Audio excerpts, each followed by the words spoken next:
প্রায় 26,000 জনের চাকরি গেছে সুপ্রিম কোর্টের নির্দেশে এবং তারপর থেকেই জেলায় জেলায় বিভিন্ন ছবি আমাদের সামনে উঠে আসছে, যেখানে চাকরি হারারা বিক্ষোভ দেখাচ্ছেন। এই মুহূর্তে মেদিনীপুরের ছবি আপনাদের দেখাবো, যেখানে জেলা শাসকের অফিসের সামনে পথ অবরোধ করা হয়, মানববন্ধনও করা হয়।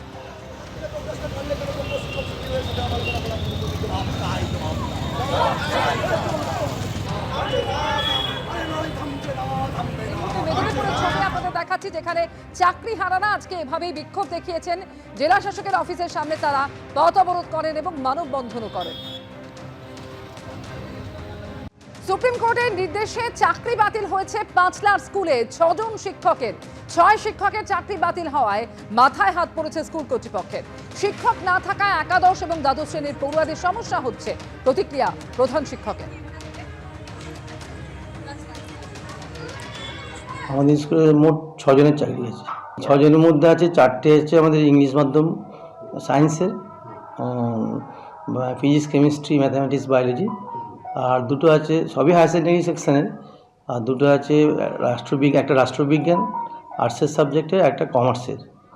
চাকরি হয়তো যাবে না, কিন্তু কোর্ট যে রায়টা দিল সত্যি দুর্ভাগ্যজনক, যে যোগ্য অযোগ্য সঠিক বাছাই হলো না।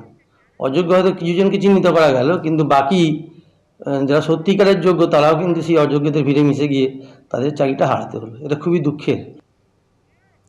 স্বাভাবিকভাবেই অত্যন্ত সমস্যার মধ্যে পড়েছে স্কুলগুলো, কারণ কিভাবে তারা পঠন পাঠন চালিয়ে যাবেন সেটাই তারা জানেন না। 5টার ছবি আপনাদের দেখালাম, আর এবার দেখাবো সুপ্রিম কোর্টের নির্দেশে চাকরি হারা হয়েছেন ধূপগুড়ির একটি স্কুলের 12 জন শিক্ষক। চাকরি হারাদের মধ্যে অসহায় অবস্থা এই স্কুলের অঙ্কের শিক্ষক প্রসেনজিৎ দাসের। চাকরি পাওয়ার পরে ঋণ নিয়ে বাড়ি তৈরি করেছি, সংসার বাঁচাতে ফের পরীক্ষায় বসার সিদ্ধান্ত শিক্ষক প্রসেনজিৎ দাসের।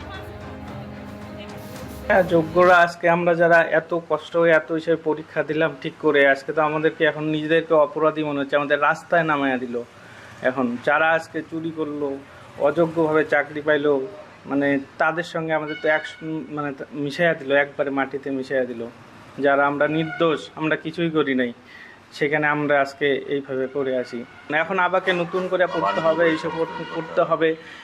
মানে এখন সেটা কতটা হবে, চেষ্টা তো করতেই হবে, কি শুধু একটা না করলে চলবেই না। 12 জন শিক্ষক, শিক্ষিকা এবং শিক্ষাকর্মী মিলিয়ে তারা কি আজকে স্কুলে এসছে বা কালকে এসেছিল? গতকাল এসেছিল, আসার পরে ফেরত চলে গেছিলেন তারা কান্নাকাটি করে দুঃখের সঙ্গে। আজকে কেউ আসেনি? আজকে তো আসার প্রশ্নই আসে না। স্যার বলছি যে এই যে টিচারদের চাকরি চলে গেল, এতে এই মুহূর্তে পরীক্ষা চলছে সমস্ত স্কুলে, কতটা মানে অসুবিধার সম্মুখীন হতে হচ্ছে আপনাদের টিচিংদের?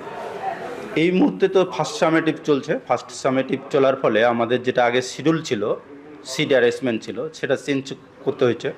চেঞ্জ করে আবার নতুন করে রিসাফেল করে সেটাকে আমাদের মাস্টারদের যেটা হচ্ছে আমাদের, সেটা তো সমস্যা হওয়ারই কথা একসঙ্গে 12 জন না থাকলে। সেটা তো হচ্ছে, দেখুন সেটা আমরা তো অত দূর পর্যন্ত ভাবতে পারি না, কিন্তু আমরা এখন সর্বোচ্চ আদালত, তারপরে মহামান্য উচ্চ আদালত যা রায় দিলেন সেটার বাইরে তো আমরা নই।